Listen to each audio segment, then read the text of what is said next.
هیواد مو ګړندی د پرمختګ په لور روان دی، راتلونکی مو روښان دی، راتلونکی مو روښان دی، په امن په سکون یې هره سیمه بیابان دی. کندهار ښاروالۍ د خپلو انکشافي کارونو په دوام دا ځل د ښار په شپږمه ناحیه اووم ګذر کې د لخشک په سیمه کې د 4 کوڅو د اساسي رغولو چارې پیل کړي دي. دا کوڅې چې تقریبا 963 متره اوږدوالی او 7 متره بردوالی لري، 2 میاشتې مخکې د رغولو چارې پیل شوي دي. تر دې دمه یې 50% کارونه مخته تللي دي او پاته کارونه به یې هم د 2 میاشتو په موده کې بشپړ شي.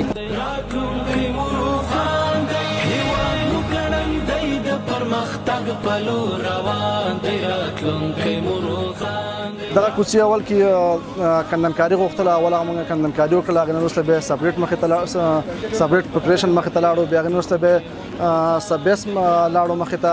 سبیس هم په خیر سره ختم شوی دی، اوس نو د خیر سره کانکریټ شروع دی.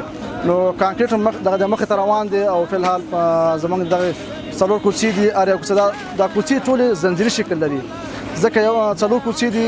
دلته اوس کانکریټ شروع دی، هغه بله کوڅه کې سبیس شروع دی، یو بله کوڅه ده هغې کې بیا سپریټ پریپریشن شروع دی، او بله کوڅه ده هغې کې بیا کندنکاري شروع ده. دغه زنځیري شکل لري، یو به بل پسې موږ مخې ته ځو.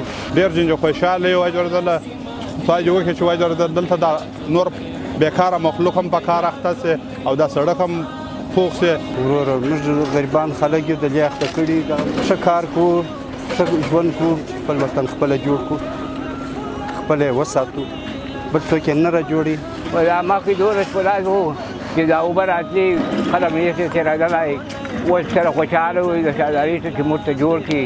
اوس په خوشحاله یو چې دا خلک په کار اخیستي دي، دا خلک سره بېکاره وو. زموږ د ځوانانو دپاره خو کاري زمینه برابره کړله او د هغه تر څنګ زموږ په کلي او وطن کې زموږ کوڅې په اساسي او معیاري ډول سره راته رغوي. منظم دي، صفونه منظم دي، سرتیري سرشار